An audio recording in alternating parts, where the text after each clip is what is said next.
Hi, welcome to FedScoop TV. I'm Billy Mitchell, Managing Editor of FedScoop. Today I'm here with Shaun Bierweiler, Vice President of Public Sector for Hortonworks. Shaun, how are you doing? Good, how are you? Doing fantastic.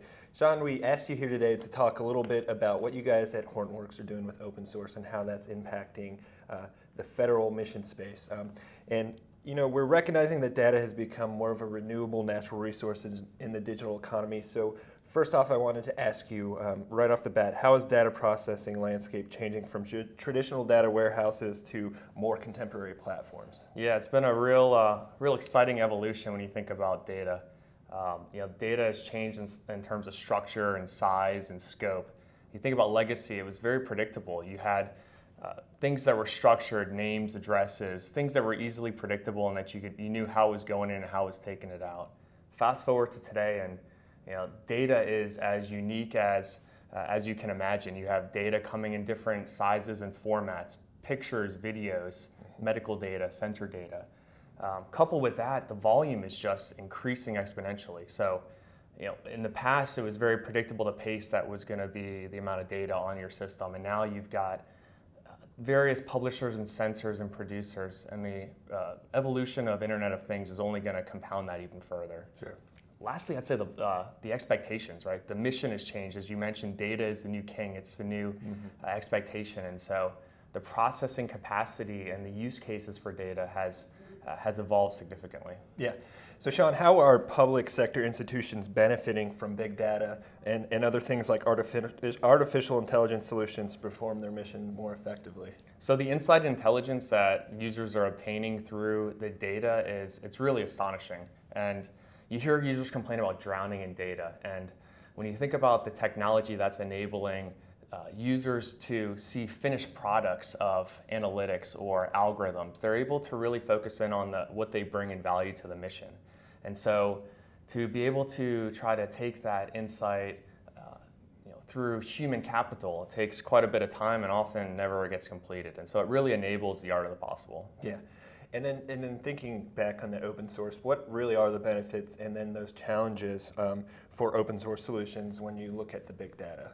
Yeah, I mean, the benefits are as wide and numerous as the uses of data. And so when you think about the benefits, really flexibility and choice. We've talked about the emergence of different sources of data and different use cases for data. And if you look at a legacy proprietary solution, you're going to have a very narrow window of the capabilities that you're going to be able to support. You're going to be at the mercy of that vendor's requirements and at that mercy's development cycle. And so what open source gives you is it gives you the flexibility of choice. It gives you the ability to harness the evolution of the community and to bring it into a way that's really going to maximize your value.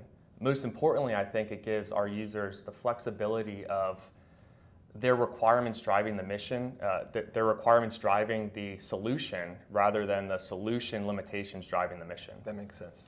From a challenges perspective, I think it's the ability to take all of that power and to consume it in an enterprise consumable fashion. And so that's where you get into the difference between free and open source and enterprise open source. Yeah. And so I think it's really important for our customers to have an enterprise partner like Hortonworks that's able to take the power of the project and the community to certify it, to test it, to productize it in such a way that they're able to take all of the good of the open source with the predictability and security of a product. Yeah.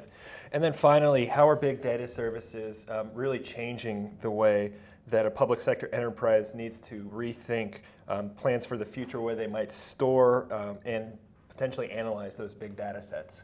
Yeah, so I mentioned earlier how technology should enable the mission and giving you the flexibility of choice. And I think cloud and those services are just another way in which the technical advancements are giving our users the freedom and flexibility of choice. They're able to plan for the future as opposed to planning for yesterday's and today's requirements. Yeah. And so it's a new consumption model. It's a additional feather in their cap, and it really gives them the ability to do what's programmatically, technically, and mission-driven, what's right for them. Yeah.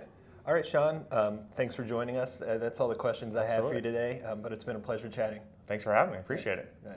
I'm Billy Mitchell of FedScoop TV. Thanks for watching.